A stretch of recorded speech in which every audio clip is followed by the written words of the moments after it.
tardes. Doy gracias al Señor que me concede compartir con ustedes este tema. Y antes entonces de iniciar vamos a invocar el nombre del Señor pidiendo la bendición en todo lo que hemos de decir y hacer. Oremos. Dios Todopoderoso, te damos gracias por la bendición que tenemos al saber que en Jesucristo tu Hijo hay libertad, porque Él es el ungido prometido que vino a liberar a los cautivos. Ayúdanos a entender que es promesa del Evangelio que no hemos de ser más dominados por el pecado. Ayúdanos en esta tarde mientras consideramos este importante tema que aqueja a tantas almas, muchos de los cuales no te conocen y otros que profesan fe en Jesús, pero están todavía atrapados, parece. Ten misericordia de nosotros, que tu Espíritu Santo guíe nuestras palabras y pensamientos y nos des luz con respecto a tu voluntad. En el nombre de Cristo pedimos esto. Amén. Bien.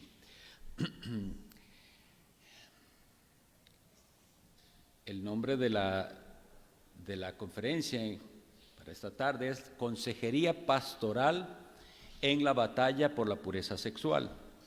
Quise ponerlo así por el nombre del librito que CLIR recientemente publicó, que contiene el material del curso bíblico con el que nosotros hemos funcionado por varios años ya, como dijo el hermano Eddie. Doy gracias a Dios de que la publicación de este librito se da en este momento, luego de que nuestro ministerio de consejería en esta área tiene ya varios años de funcionar. Hemos aprendido muchas cosas en estos 12 años y muchas cosas se han podido mejorar y enmendar. Y les explico. En el pasado yo trabajé como mentor de un ministerio que se llamaba precisamente así, con ese nombre, Liberando a los Cautivos, pero en inglés, Setting Captives Free. Ese ministerio era lo que llamamos un ministerio paraeclesiástico. Era un ministerio que procuraba ayudar en estas áreas de la consejería, pero no dependía de ninguna iglesia, ni lo hacía en estrecha unión a la iglesia. Eso es algo de lo que les digo que por la gracia del Señor hemos aprendido y vemos que el modelo más correcto y según lo que el Señor ha instituido es en la iglesia. Este es un tema para tratar en consejería pastoral. ¿Y por qué es importante empezar por ahí? Porque algunos tienen la tendencia a tratar de resolver ciertos problemas de pecado de manera incógnita.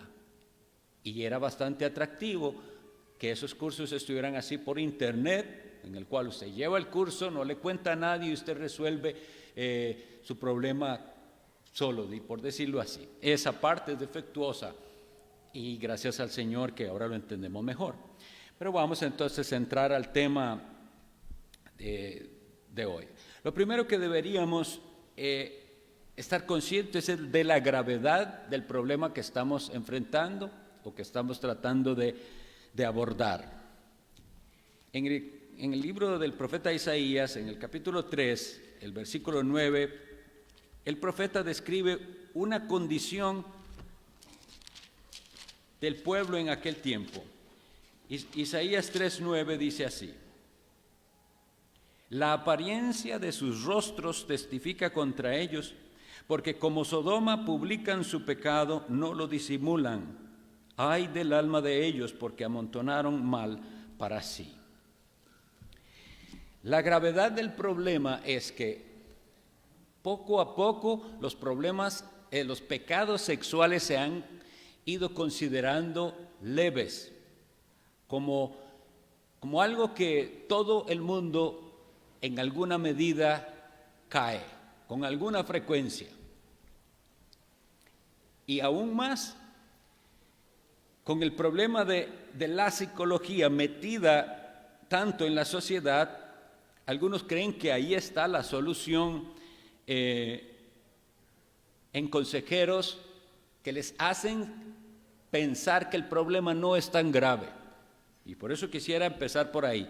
El problema es muy grave y los consejeros seculares están jugando el mismo papel que los falsos profetas de antaño, cuando en Jeremías, tanto en el capítulo 6 como en el capítulo 8, denunciaba el profeta de que aquellos falsos profetas le decían al pueblo, paz, paz, pero no hay paz. Los trataban de tranquilizar.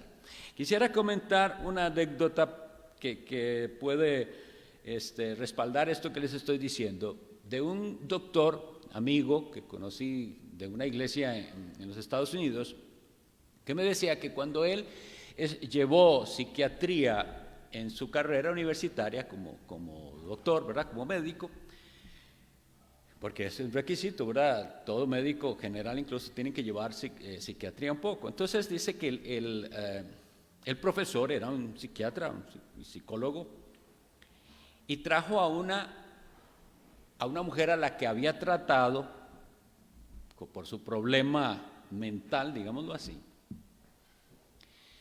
Y esta mujer, el problema que tenía, pasa a decir, dice, yo admiro mucho y aprecio al psiquiatra tal que fue el que me trató. Sí. ¿Cuál era su problema? Dice que esa mujer a veces se salía de sus, ¿cómo pudiéramos decirlo?, de su normalidad y se desnudaba y así salía a la calle. Y claro, era para ella un terrible problema cuando le daba esas cosas por salir desnuda a la calle. Y que el psiquiatra la trató con ella y ya ahora ella está muy tranquila. Le preguntan a la mujer, ¿ok? Y ya entonces ahora, ¿cómo está tratando el problema? Porque ella decía, para mí esto era una vergüenza tan grande que me sucediera estos episodios así, tan extraños, en que me salía de control y podía salir a la calle sin ropa.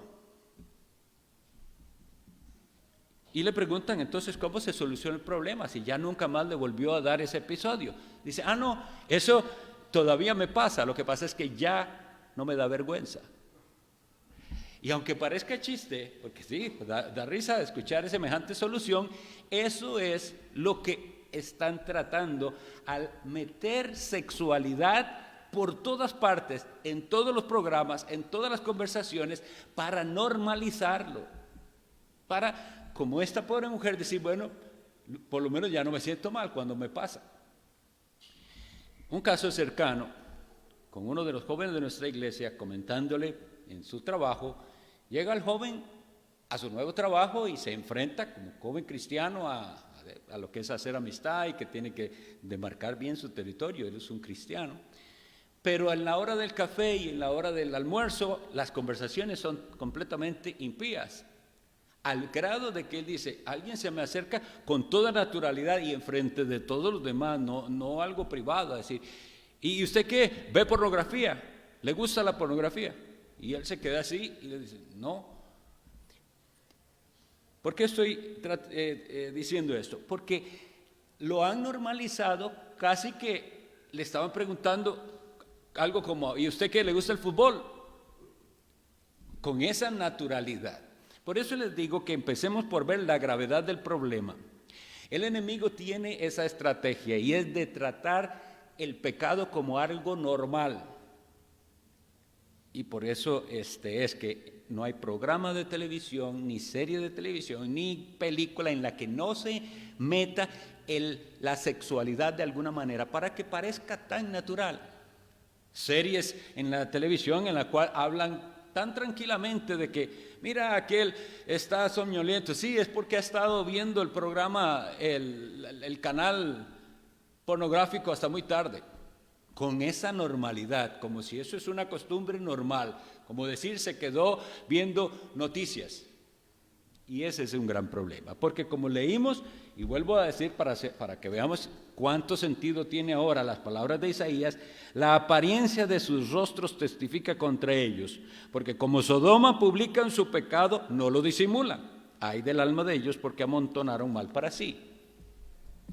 ¿Cómo es que llegó todo el colectivo que llaman ahora LGBTIQ a ser lo que es hoy? Tratando de normalizarlo con esa insistencia. Nosotros, la Iglesia de Dios, columna y baluarte de la verdad, tiene que hacer precisamente esa función de ser sal y luz en la tierra para mostrarle el camino a las personas y no dar por normal lo que no es normal delante de Dios, sino pecado. Como dice Efesios, en la carta a los Efesios, el apóstol Pablo, que dice: fornicación y toda inmundicia ni aún se nombre entre vosotros como conviene a santos. ¿Entienden las iglesias hoy en día que eso es un pecado del que no debe haber en la iglesia? Que la iglesia tiene que ir hacia allá. No que no se pueda dar, es que esa es la meta, ser santos verdaderamente. Y la gravedad del asunto se da también voy a ver qué hora estamos, yo no recuerdo a qué hora empecé, entonces no sé a qué hora exactamente debo terminar. ¿Alguien me ayuda, Eddie? Porque si no, me extiendo. 3:10. Ok, a las 4:10, entonces espero estar terminando la exposición. Bueno, otro de los factores de la gravedad del asunto es la facilidad de acceso. Si hablamos con personas de mi generación o más viejos, podemos saber que las oportunidades para el pecado siempre han estado, pero eran mucho, mucho menores. Era más difícil tener acceso a material pornográfico, era más difícil y más complicado envolverse en ese mundo. Hoy en día nuestros niños lo tienen en sus dispositivos, en los celulares, en las tablets, la posibilidad. Por eso es que tenemos que ver cuán grave es el asunto. En nuestro ministerio, como les digo, hace muchos años, tenemos 12 años de trabajar en esto aproximadamente, las personas que pedían ayuda eran personas entre los 30 y 40 años con sus problemas, sea de adulterio, sea de cualquier vicio sexual, que hay muchos, no se imaginan cuántos hay, diferentes perversiones, y las personas eran como en ese rango, pero poco a poco los que solicitan ayuda son cada vez más jóvenes. Jóvenes de 18, 19 y 20 años que dicen: tengo 5 o 6 años de ser adicto a esto. Por eso es que les digo, el asunto es muy, muy grave. Y se vuelve muchísimo más grave cuando este tipo de pecados no se habla de ellos en las iglesias. Y se asume que todos los que están ahí están, como para usar una frase popular, bien portados. No, viven en lo que erróneamente se llaman pecados ocultos. ¿Por qué digo erróneamente? De verdad hay pecados ocultos. Eso es una locura de nuestra mente, la Biblia nos dice. Y esto es importante ver que el Señor lo repita tantas veces en Marcos capítulo 4, en Mateo capítulo 10, en Lucas capítulo 8, en Lucas capítulo 12. No se engañe, nada hay oculto que no haya de ser manifestado, se sabrá. Dará su fruto el pecado y saldrá a la luz, aquí o allá. Es que se nos olvida que hay un allá también. Entonces, no hay pecados ocultos. Dios estaba allí, Dios vio, Dios escuchó, Dios es el testigo primero en el pecado cometido. Ahora bien, vuelvo al asunto de que en esta conferencia yo quisiera instar, porque ha salido este libro que CLIR publica, cómo usarlo apropiadamente, porque quisiera evitar que pase con el libro lo que, como les digo, pudiera pasar con un curso por internet. Usted está cayendo en pecado o está atrapado en el pecado y va y busca el curso y no le dice a nadie y lleva su curso y solo resuelve su problema. Y esa tendencia, sobre todo en los varones, de ser individualistas, es decir, yo lo resuelvo, es una tendencia equivocada, no es la manera bíblica de resolver el pecado. La Biblia dice claramente: el que encubre su pecado no prosperará. mas el que los confiesa y se aparta alcanzará misericordia, Proverbios 28:13. Es diferente este pecado que estamos hablando, que le llamamos oculto porque nadie se está dando cuenta que usted cae en él, pero no es que es oculto porque Dios lo vio. Debe en nosotros haber más bien una actitud como la del salmista, que ha hecho un examen verdadero de sí mismo y dice: ¿cómo ando yo delante de Dios? Y él hasta le pedía al Señor: líbrame de aquellos pecados que me son ocultos a mí. Es decir, estoy pecando contra el Señor, pero todavía no soy consciente de ello. ¿Y por qué algunos ni siquiera son conscientes? Por la normalización del pecado, porque algunos están en las iglesias y piensan que esas prácticas que están teniendo son normales y no son pecado, porque así las están presentando en los sistemas educativos, porque así los psicólogos lo dicen, los consejeros en los colegios, los orientadores, y ellos hallan estas cosas que son pecados sexuales como algo normal y no ayudan a los jóvenes en ese caso a salir de ello. Entonces, lo que quería es, voy a estar haciendo referencia al uso correcto de esto, porque no se trata de un método nuevo, no, de ninguna manera quisiera que esa sea la idea. Y si usted que está aquí o que nos está oyendo o nos escuchará, piensa que ha hecho muchos intentos y que ahora va con un método nuevo que alguien dijo que sí se puede vencer sobre la adicción o vicio sexual, no es ningún método nuevo. Como verán en el material, es el mismo Evangelio de Jesucristo, nada más que vamos a aplicarlo a esta área específica de los vicios sexuales.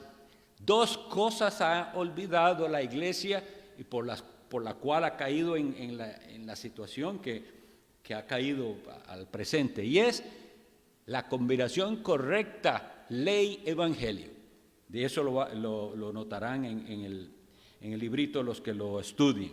Entonces, no es un método nuevo, es simplemente unir material bíblico que ayude de una manera sistemática, ¿verdad? Eso es lo que hacen, lo que procuramos. No es dar nuevas ideas, algo novedoso, no es lo que está en la palabra de Dios, pero sistematizado para el caso que estamos tratando. Y el caso debe tratarse en consejería pastoral. Es decir, usted, esta es lo primero que quiero que sepa. Usted que me escucha y que tiene luchas sexuales o está cayendo en pecado o está atrapado. Esto no se resuelve de otra manera que la manera bíblica. Es su deber buscar ayuda. No va a poder solito y a escondidas. Necesita su pastor. Necesita la iglesia. La iglesia es la institución que el Señor dejó. El Señor no dejó otras cosas, dejó las iglesias que deben funcionar, y como veremos, no solo el pastor, sino nuestros hermanos, cómo pueden ser de apoyo para nosotros. Entonces, lo primero que necesitamos reconocer, como les decía, es que se ha dejado el uso correcto de la ley de Dios. Si se predica correctamente la ley de Dios nos muestra el pecado, y las personas que van a las iglesias van a reconocer que están en ese pecado y que están atrapados y que necesitan ser libertados. Pero si no se predica la ley del Señor, si, como sabemos, en muchas partes lo que se predican son mensajes de positivismo, de triunfalismo, de que estamos muy bien, de que todo va a salir bien, de que el Señor tiene grandes cosas, etcétera, etcétera, todos esos clichés que hemos oído, nunca hay conciencia de pecado. Tiene que haber una correcta exposición de la ley de Dios. ¿Cuánto se ha expuesto Levítico 19? Debe ser expuesto y decirle a las personas: todo esto es prohibido por la ley de Dios. Es abominable a la ley de Dios todas estas prácticas. Son inmorales. Pero hoy en día muchos están y comenzará a ser. Por eso es importante el momento que estamos viviendo. Comenzará a ser más frecuente el que hombres, predicadores supuestamente del Evangelio, hay temas que no los van a tratar para no meterse en problemas. Los predicadores del Evangelio fieles van a tener que ser tan valientes como Juan el Bautista, que le dijo a Herodes: no te es lícito tener la mujer de tu hermano. Eso es adulterio, es pecado.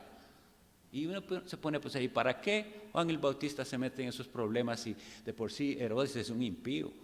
Déjelo que viva impíamente. No, es su deber como profeta de Dios hablar la verdad. Y así le digo a cada pastor que me pueda escuchar, es su deber exponer la ley de Dios, porque Él es el instrumento de Dios para traer convicción de pecado a aquellos que le escuchen. Y no se queda ahí, obviamente, la predicación del Evangelio es la que viene a dar esperanza.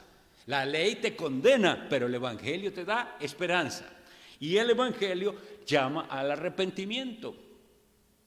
Pero volvemos al asunto, vean lo grave que está el asunto. ¿Por qué no hay arrepentimiento? Si la persona no es consciente de que tiene que arrepentirse, ¿de qué se tiene que arrepentir? Si no ve sus prácticas como pecaminosas. Debe predicarse con claridad, y eso es lo que procura hacer, que no solo son actos, pensamientos, intenciones. Hoy en día hay hasta una ola dentro de las iglesias evangélicas que hacen pensar que lo único pecaminoso es la práctica en sí del pecado. Pero entonces viven con una mente llena de impureza sexual, y la Biblia eso lo condena. Tiene que hablarse claramente. Estos pecados, la sociedad ha preferido llamarlos, y hasta hacen programas de eso, adicción sexual. Y al llamarle adicción, lo quieren casi que equiparar a una enfermedad. Yo no sé si ustedes recuerdan que antes, hace muchos años, no se decía es que él es alcohólico. Él es un borracho, el pecado de él es la borrachera. Pero al cambiarle el nombre a alcohólico, había una disminución, porque ahora es que él es enfermo. Y entonces él es dominado por el hábito del alcohol, y es una adicción, y se trata diferente. Por eso es que yo prefiero, y es lo que propongo, no llamarle a estas cosas adicciones sexuales, porque de alguna manera la persona hace lo que hace el adicto. Es que, ¿qué voy a hacer? Soy adicto. Entonces, con esa manera de verlo, hay menos esperanza de recuperación, porque ¿qué voy a hacer? Soy adicto. Entonces, ¿cómo debemos llamarle? Pecados habituales. Pecados a los cuales usted se ha acostumbrado tanto, todos sus sentidos están tan acostumbrados a ello, que cuando usted quiere decir no, su cuerpo y su mente y todo se revela como se revela el cuerpo y la mente del adicto a una sustancia cuando se la niega. Y eso es lo que nosotros vemos tristemente, que es muy similar. Ustedes han visto, o por lo menos en películas o de alguna manera, cuál es el frenesí de la persona cuando la privan de su droga, sea que era alcohólico, sea que es cocaína, lo que sea, cuando ya no, la ansiedad. Y comienza a tratar mal a la familia, y entonces hay que disculparlo también, porque entonces como no está tomando ahora, está peleando mucho en la casa. No, nada de eso se puede justificar. Y lo mismo sucede con el que trata de parar en cuanto a esos vicios sexuales. Comienza la ansiedad, comienza la depresión, comienza a tratar mal a alguien. Son pecados sexuales, y los debemos abordar así, como pecados, con ese método maravilloso que tenemos en la Biblia. Una vez que la ley le muestra a usted claramente cuán abominable es ese pecado ante Dios, que nos hizo a su imagen. Hay una parte donde se estudia específicamente por qué es que el apóstol Pablo dice: cualquier otro pecado que el hombre cometa está fuera del cuerpo, pero el que fornica contra su propio cuerpo peca. Y debe entenderse por qué es que es tan grave.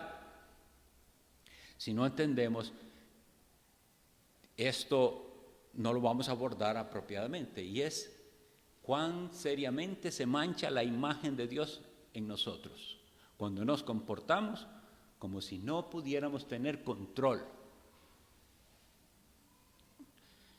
Esa forma de actuar de la persona dominada del vicio sexual, como si él fuera un animal, es ofensivo a la imagen de Dios que llevamos nosotros. Pero la esperanza está en el Evangelio. no en otro tipo de consejerías. Como les decía, el consejero psicólogo va a aparecer ante el mundo mucho más misericordioso que nosotros, porque el consejero psicólogo va a hacer eso que les conté de la muchacha. Lo que le va a procurar él es que usted no se sienta mal. Entonces, si para que no se sienta mal es decirle, bueno, el problema no es lo que usted hace, el problema es que usted se siente mal al hacerlo. Vamos a trabajar en que usted vea que es que así es usted. ¿Qué va a hacer? Y esto es tan serio. Yo he tratado, por eso les digo que le doy gracias al Señor que esto sale ahora, porque en todos estos años tantos casos. Y recuerdo uno específico, en un hombre que nunca podía ser fiel a su esposa. Decía él, yo creo que yo así venía. Dice, ya este problema mío es de fábrica. Claro, eso es muy fácil. Entonces, el problema no es él, no es su pecado, es que él es así, él es incapaz de ser fiel a su esposa. Lo mismo con cualquier otro pecado, lo están diciendo, no se puede hacer nada, es que yo así venía. Esa es mi constitución, dice. Bueno, por eso les digo, entonces veamos, la psicología le va a hacer sentir bien, le va a decir, bueno, sí, son maneras de ser y así es usted. Pero ahora en una sociedad tan hundida en el pecado, resulta que también esa forma de ser va a ser aceptada, porque hay quienes no son así, no son monógamos por naturaleza, son promiscuos, y eso es su manera de ser. Hasta semejante grado de depravación hemos llegado. Bueno, y en cuanto a las tendencias homosexuales, también el psicólogo va a aparecer mucho mejor y más compasivo que nosotros. No, es malo el consejero que te va a hacer sentir mal por esa orientación, por ese pecado, por esos pensamientos, por eso. No, el psicólogo lo va a ayudar a sentir que la verdad es que, y hasta psicólogos falsamente llamados cristianos le hacen sentir que Dios así te hizo y así te ama. Eso es lo serio. Otra de las cosas que procura el curso de apartarse es de los sistemas de grupos que se llaman de los 12 pasos. ¿Saben a qué me refiero?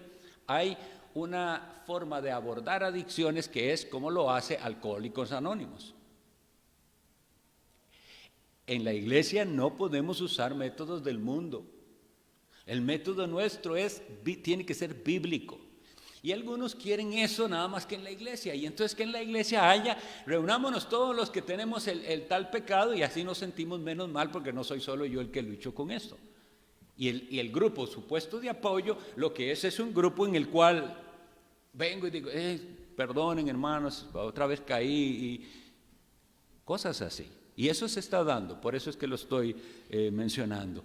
Tenemos que huir de esas tendencias en las que las personas piensan que lo que necesitan es desahogarse. La Biblia habla no de desahogarse, habla de confesión de pecado. Eso es diferente.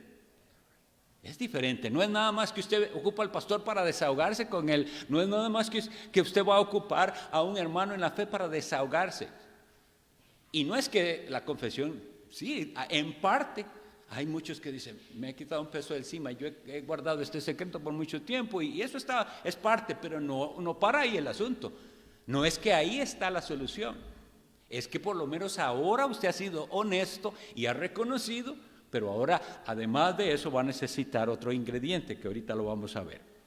Entonces no son grupos de 12 pasos lo que ocupamos en los que nos demos ese apoyo casi que complicidad entre los que están luchando con tal y cual cosa. Y llamo la atención a esto porque vuelvo a decir, lo he escuchado. Entonces hay grupos donde todos los que son así o los que son asá se reúnen y se dan apoyo. No es lo que la Biblia nos manda a hacer. La Biblia nos manda a verdaderamente entender que la vida cristiana es una batalla contra el pecado y que si usted ha estado atrapado al pecado que es de índole sexual, le tocará una batalla seria como cristiano. Ahora, viendo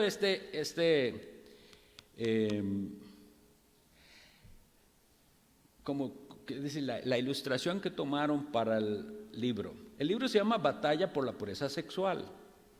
Pero yo lo que veo son unas manos atadas. Quisiera aprovechar eso para decir esto. Con las manos atadas no se puede batallar.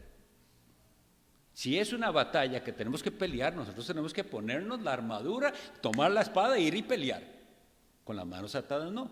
Y eso es precisamente, hay quienes no pueden batallar contra el pecado sexual porque no han sido libertados por Jesucristo, no han nacido de nuevo. Pero hay unos que les da miedo confrontar a su iglesia, que alguien vaya a creer que yo digo que no es convertido. Puede que no lo sea. Y para eso es que les predico el evangelio.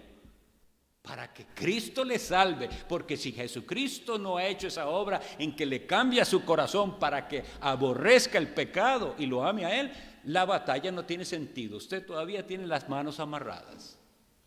Cristo primero tiene que ser el libertador. Él vino a liberar a los cautivos. Entonces eso es una cosa confrontadora. Y algunos, después de llevar el curso, son suficientemente humildes para reconocerlo y decir: la verdad, pastor, habiendo pasado este proceso, yo me doy cuenta que yo sí iba a la iglesia y sí sabe de la Biblia, pero yo nunca había sido convertido. Ahora entiendo lo que es Cristo y caminar con Él, y gloria a Dios por eso. Pero muchos otros sí también están atados, son creyentes, pero como creyente, si usted está siendo dominado del pecado, así no se puede también, está con las manos amarradas. No tiene por qué estar, pero lo está. Porque la Biblia dice claramente, Juan 8, 31 y 32, la verdad os hará libres. ¿Qué es? ¿Que no conoce la verdad? Eso es el asunto. ¿Conoce usted la verdad? ¿Conoce a aquel que es la verdad? No, si no tenemos este enfoque correcto, estaríamos trabajando simplemente de una manera moralista. Yo estoy procurando de que ustedes se porten bien y sean buenos y dejen los vicios. Eso no es el cristianismo, eso se puede en cualquier religión falsa también. El cristianismo nos habla de una necesidad de cambio de corazón. Y los consejeros tienen que ser suficientemente valientes para hablar con esa claridad y decirle: mi estimado, usted necesita primero que todo un cambio de su corazón. Si percibe que la persona no, a veces eso no va a ser grato. Pero si la persona profesa ser cristiano, entonces hay que hablarle también como la palabra de Dios nos dice. No corresponde a uno que dice ser de Cristo y que está unido a Cristo estar esclavizado o dominado por el pecado. No corresponde. Hay algo que no anda bien y para eso estamos, para ayudarle, para ver qué es lo que usted no ha comprendido, no ha aprendido a usar la armadura de Dios, no sabe cómo es. Bueno, el método de Cristo es lo que tenemos que hacer, tratar de aprender.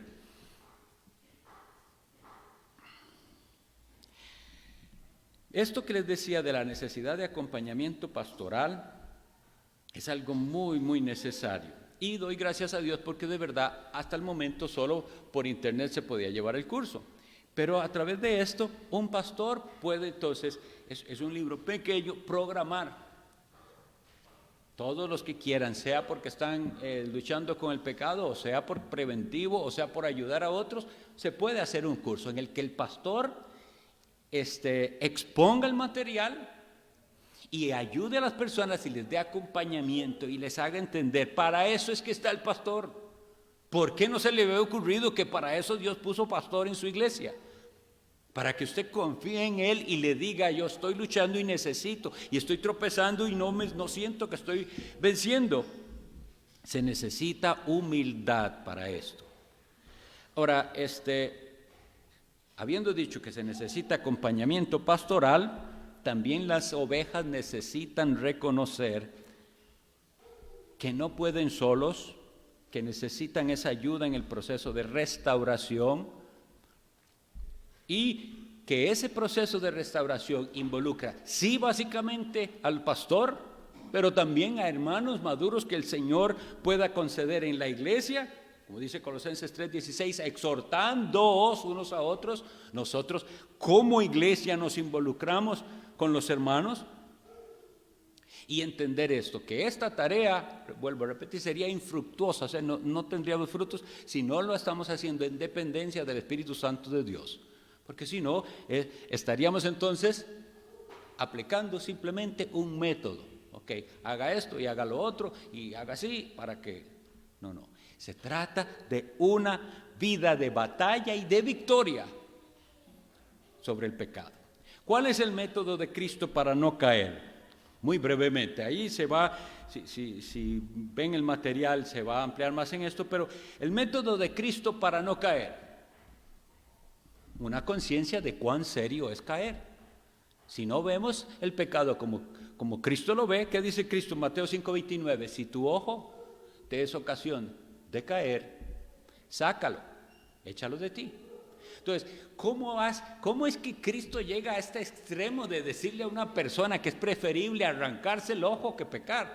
Porque entiende lo que es caer en pecado. Y por eso les decía que hay que llamarle al pecado pecado, porque si lo hacemos como el mundo, son errores, esta es mi falla, esta es mi debilidad, no sé qué otras cosas pudiera, pero la Biblia le llama pecado, el pecado del cual si usted no se arrepiente, le llevará al infierno. Entonces, primero es eso. Segundo, las disciplinas espirituales. En Efesios 6 nos habla que el cristiano es un soldado. Por eso describe la armadura de Dios. Si usted es cristiano, dice ser cristiano, tiene que saber que está peleando contra el pecado, que está peleando contra un sistema antagónico a Dios. Y yo le pregunto entonces, ¿cómo va a batallar si usted tiene las manos amarradas? Primero tiene que asegurarse de que ha sido libertado por Jesucristo y ahora sí, de Él recibir las instrucciones, ¿cómo hago para batallar? Porque Él nos prometió victoria. Yo estoy tan convencido de que lo que necesitamos es volver a la palabra y aplicar la palabra. Cuando la Biblia nos describe en Apocalipsis 12:11 esa batalla entre la mujer y el dragón, la mujer siendo la iglesia, dice, y ellos, pero ellos somos cada uno de nosotros creyentes, le han vencido a ese dragón, a Satanás, por medio de la sangre del Cordero y de la palabra del testimonio de ellos, y menospreciaron sus vidas hasta la muerte. Y yo quisiera que veamos esas tres cosas. La sangre del Cordero ya fue derramada. Nuestra victoria es segura si hay fe en Jesús y en lo que Jesús hizo. La palabra del testimonio de ellos. ¿Cuál es su testimonio cristiano? Usted confiesa y cree las verdades de la palabra, pero en esa última parte, vean qué interesante dice, y menospreciaron sus vidas hasta la muerte. Lo que estoy citando es Apocalipsis 12:11, pero esto es algo que no significa necesariamente que, como algunos piensan que, ok, vienen y me van a matar, sí, porque yo soy cristiano y aquí pongo mi cabeza y me la cortan. Bueno, puede ser que eso nos toque, pero se trata de estar dispuesto a morir a uno mismo por Cristo. Son las palabras de Cristo cuando Él dijo, si alguno quiere venir en pos de mí, niéguese a sí mismo, tome su cruz y sígame. Esa es la victoria que tenemos. Yo pregunto entonces, si usted dice ser cristiano y está atrapado en pecados sexuales, ¿cómo es esto real en su vida? ¿Dónde está esa victoria prometida por la sangre derramada del Cordero? ¿Dónde está ese menospreciaron sus vidas hasta la muerte? No. Debemos hacerle entender a la persona que está siendo vencida por el pecado, que al ceder a la tentación, está tomando una decisión tan terrible que es como decir esto, prefiero al pecado que a Cristo. Y no les da temor decir algo así. ¿Quién se atrevería a decir prefiero al pecado o al diablo que a Cristo? Bueno, y me temo que eso es lo que se hace cuando usted prefiere aquello que es pecaminoso y usted no le dice no al enemigo que viene con la tentación. Eso es lo que está haciendo. Y yo trato de decirle eso, por ejemplo, a mis estudiantes, porque como es así un poco, wow, eso yo no me atrevería a decirlo con mis labios, jamás. Yo amo a Cristo. Bueno, si ama a Cristo, dése cuenta que cada vez que usted le dice sí al pecado, le está diciendo a Cristo que lo prefiere a eso que a Él. Eso es algo de las cosas que nos... Pero si no hay la honestidad y la humildad, no se va a poder. Por eso la persona tiene que ser confrontada. Esto es algo de disciplina espiritual. Una de las cosas más terribles de nuestra época que estamos viviendo, me imagino que de todas, pero de esta en particular, es la falta de disciplina. La gente hace lo que quiere, pero cuando quiere. La gente no ha aprendido a hacer lo que debe hacer. Y el cristiano debe sentirse así. Tengo ciertos deberes y debo cumplirlos. Y para eso se nos dio al Espíritu Santo. Pero como la gente hace solo cuando quiere, entonces no es que no ora, es que ora a veces, cuando le hagas ganas o cuando quiere, cuando tiene miedo, no sé. No es que no lee la Biblia, es que la lee a veces. Se trata, así no es la vida de un soldado. Hay disciplina, eso se le enseña al estudiante. Y hay el necesario compañerismo de responsabilidad. Hay que cortar con esa idea de que usted lo va a resolver por sí mismo solo y en secreto. No, hay que rendir cuentas. Por eso se necesita tanto el acompañamiento pastoral, o bien que el pastor asigne hermanos maduros en la fe, capaces de dar ese acompañamiento a la persona que está atrapada o está luchando. Bueno, de lo que yo estoy hablando es así, de un panorama sin profundizar, de todos los temas que trata el librito. Y quisiera ahora dar una propuesta, porque nos llenaría mucho de gozo que el material pueda ser usado en iglesias locales apropiadamente. Hasta el momento, como les decía, más que todo por internet. Pero el ideal es que se use en iglesias locales, que lo usen los consejeros cristianos con aquellos a los que tratan de aconsejar. Entonces, ¿qué es lo que se propone? El libro tiene 5 capítulos. Al finalizar cada capítulo hay la serie de preguntas para que el estudiante responda. Pero entonces se tiene que dar con ese seguimiento. No es que el pastor llega y le dice, léete este librillo y después hablamos. No es así. Y algunos quisieran esa parte.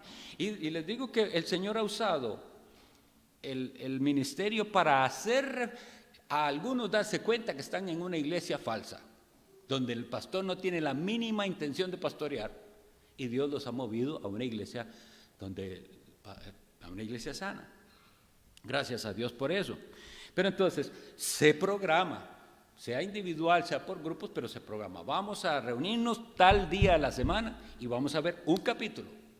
Y vamos a ver y se debe después comprobar la siguiente semana si se entendió ese capítulo. El libro, y lo que nos ha servido, y yo se los confieso, es altamente recomendado, casi pudiera decir como que indispensable, pero bueno, es el acompañamiento de ese librito que la editorial Faro de Gracia sacó en un abstract que se llama La mortificación del pecado, de John Owen.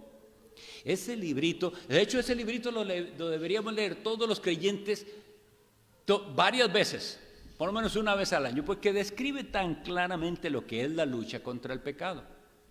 Pero el librito tiene 13 capítulos, el libro original es un libro grande, pero lo hicieron en un librito breve de 13 capítulos cortos.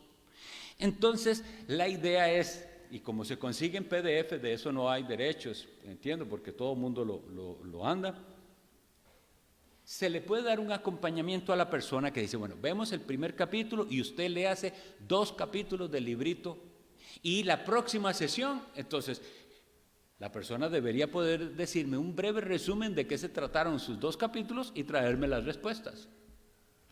Y así, durante 5 semanas, la 6ª semana, se está terminando con las últimas preguntas y los últimos capítulos del libro. Pero necesitamos hacer entender a las personas que esto no es simplemente una cuestión de haga esto y ya. Se necesita tener el corazón en aquello, es decir, un compromiso. No se debe permitir a las personas simplemente adelantarse y decir, ya me lo leí, pastor. No, vamos al paso correcto. ¿Por qué? Porque la persona necesita ese espacio para probar que está aplicando los principios, que está aprendiendo o repasando, si es que ya los sabía. Entonces, por eso, una de las cosas que tenemos que tener en cuenta al aconsejar este tipo de personas es: no se permite ni adelantarse ni atrasarse. La más que se da es que se atrasa. Y entonces, pastor, disculpe que esta semana pasó esto y lo otro. Las historias son sin fin, pero la persona tiene que entender, esto es un compromiso y debe asumir el compromiso delante de Dios. Si nosotros dijimos los martes nos reunimos a esto, todos los martes nos reuniremos a eso. Otro de los requisitos que la persona que entra debe comprometerse en este tiempo del curso a no volver a su vicio, cualquiera que sea. Y si hay un tropiezo, no podemos seguir el curso. No tendría sentido. La persona tiene que hacer el curso completo sin caídas. Si cayó en la segunda, en la tercera, en la cuarta lección, hay que devolvernos a la primera. El curso tiene que hacerse todas las lecciones sin volver atrás, sin haber regresado al pecado. Ahora, veamos el efecto que esto tendría en la persona y que ha tenido, gracias a Dios, en los muchos que han acudido al ministerio y que han visto el resultado. Una vez que la persona ha pasado por este proceso y mira, 6 semanas sin volver a ese vicio. Sí se puede entonces, 6 semanas. Pero no son 6 semanas, son 6 semanas de aplicación de la palabra de Dios, de buscar el rostro de Dios. Esa frase, mis estimados, yo quisiera que fuera más común entre nosotros y que se entendiera. Buscar el rostro de Dios. Él es el que tiene todo poder, Él es el que lo puede ayudar a usted. ¿Lo está buscando intensamente? ¿O es que usted cree que el método es mágico? Y eso es lo triste cuando topamos con gente que viene de esos contextos en los que preferirían que yo le ponga las manos, le eche afuera el demonio y todo se arregla fácil. Pero esto es una verdadera batalla y hay que pelearla. Y eso hay que transmitírselo. Nos vamos a comportar como soldados. Y claro, como en toda guerra, hay heridos. Claro que sí, nosotros no estamos diciendo que es que no hay misericordia. Claro, hay que tomar al hermano que tropezó y cargarlo en hombros y llevarlo ¿a dónde? Donde el médico, Jesucristo mismo, y una vez más. Pero eso no significa que disculpo el pecado. Hermano, ¿hay esperanza? Comencemos de nuevo. Claro, eso no es sencillo porque eso implica trabajo para el pastor. Y los pastores, muchos de ellos, quisiera pensar que no sean muchos los que piensan así, se llegan a cansar. Y a decir, ay, otra vez, hay que empezar con ya le había dicho, ya habíamos hablado de esto. Es una tarea de amor, de paciencia. Pero qué gozo más grande cuando vemos a aquel que tropezaba caminando en victoria, en libertad. Les voy a comentar algo al respecto de esto, y es que hace años, hace como 11 años, que yo trabajaba así como, servía al Señor en eso, siendo mentor en ese curso que les decía, y llegaban muchas solicitudes de diferentes partes, muchísimos. Tenía hasta una hoja de Excel con todos los estudiantes que me llegaban, cientos, muchos, y yo tenía y llegó el momento en que estaba a punto de desistir. Pensé, yo debo parar esto porque yo le dedico mucho tiempo contestar correos y estar con esta persona y darle el seguimiento y ni uno solo termina el curso bíblico. Entonces sí, llega el momento del desánimo, creo que no, esto no va a funcionar. Pero en aquel momento el Señor concedió el primero que sí terminó apropiadamente y que aprendió a caminar en libertad. Y después de ese el Señor concedió uno más, y poco a poco, uno a uno, vamos haciendo la labor que es de Cristo, liberando a los cautivos. Para decirles que hoy en día, gracias al Señor, si alguien termina el curso bíblico correctamente, como se los he descrito, con la ayuda pastoral, o sea, tiene que haber hablado con su pastor, tiene que haber llevado todo, y si está bien, a partir de ahí le decimos, ahora sí, comienza el conteo.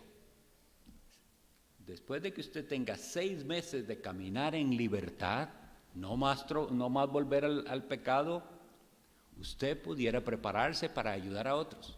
Que eso es algo de lo que hay que comprender. No cualquiera puede ayudar a otro. Si anda renqueando, no puede ayudar a otro. Tiene que andar firme en la fe. Y algunas personas están tan involucradas en las iglesias, ¿pero por qué? Porque es que les gusta estar involucrados y estar activos y hacen esto y se meten en lo otro. Pero ¿quién es el que realmente puede ayudar a otros? El que camina firme en la fe. Entonces, en nuestro sistema hacemos eso. Okay, una vez terminado el curso bíblico, tiene que haber un periodo de verdadera prueba.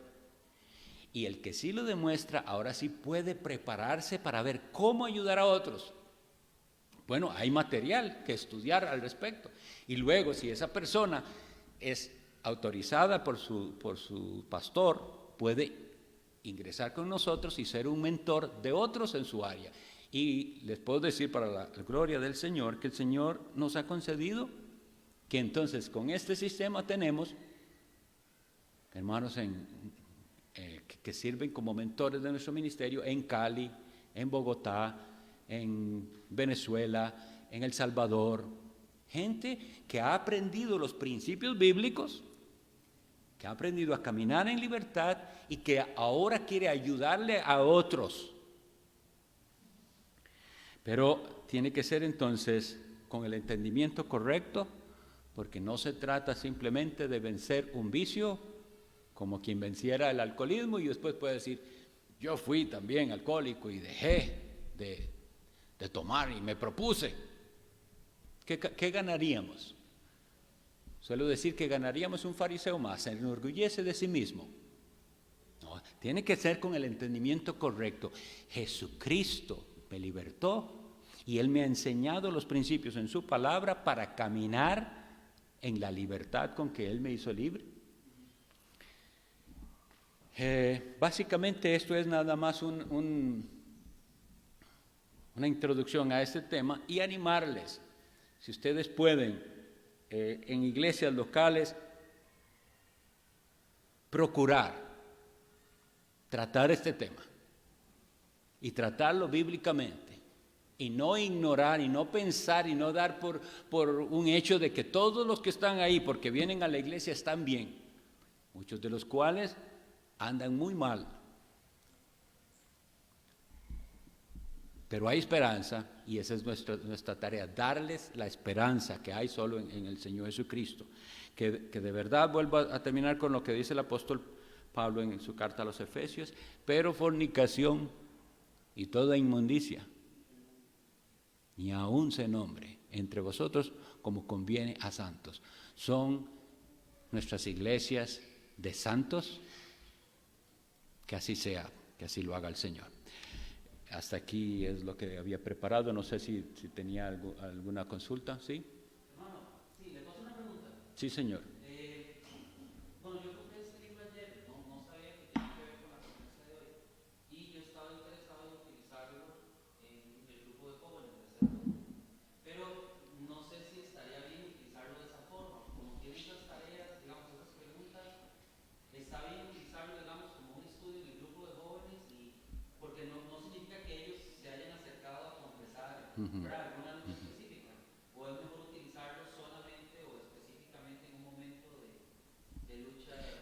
Bueno, yo considero que es informativo, es decir, el tema estoy seguro que algunos de esos jóvenes lo necesitarán, pero es a criterio personal. Si usted ve que es útil para ellos, puede ser que después de darlo así alguien ya se acerque de manera personal, sí, pero la otra sugerencia era hablar el tema claramente y decir, los que quieran llevar el curso tal. Ahora, igual como todo lo que se da en la iglesia, debería ser con dos enfoques, ¿verdad? Siempre preventivo, puede alguien que no ha caído, pero en el futuro caer, y correctivo cuando la persona está siendo atrapada, ¿verdad? Sí, hermano Eddie, ¿usted iba a decir algo? No. Don Roberto.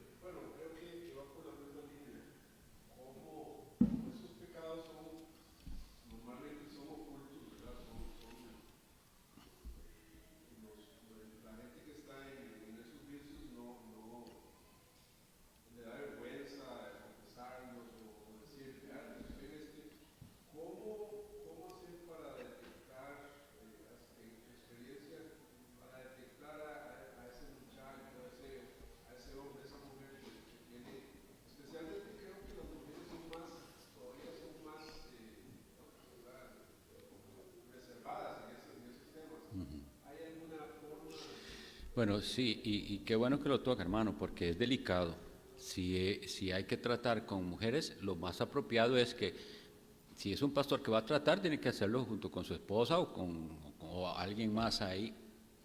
Lo mejor, una hermana entrenada para ello, porque es lo más para guardar toda decencia, ¿verdad? Que así hay cosas que tienen que expresar, que son vergonzosas. No ese es el sentido. Y también otra cosa, tiene que sentir la persona que se está acercando a alguien de confianza y que va a guardar la discreción. Porque el asunto de la confesión debemos entenderlo.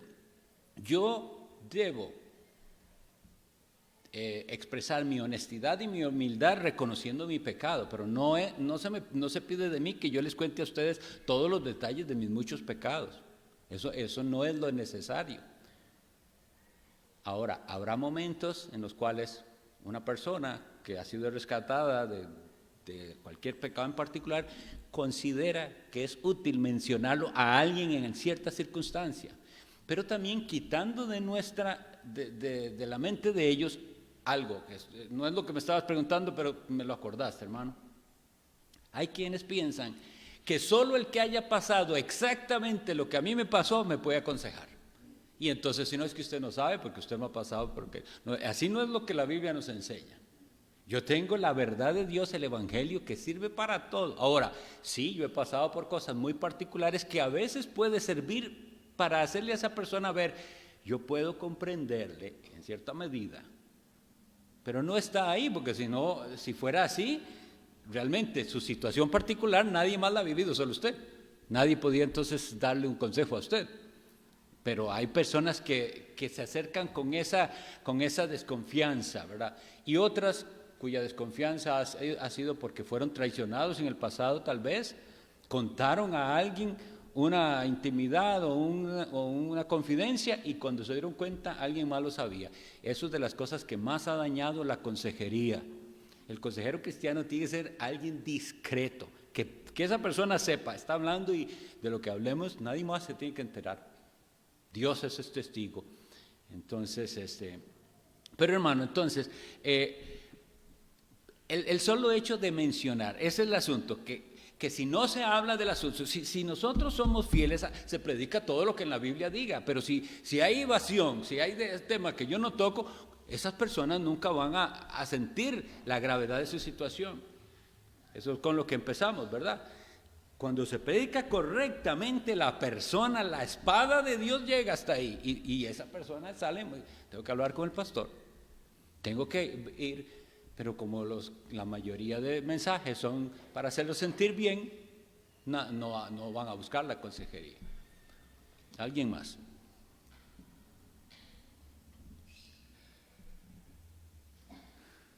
Bien, bueno, que el Señor los bendiga. Procuren entonces pensar en estos consejos y utilizar el material en consejería pastoral. Que el Señor los bendiga.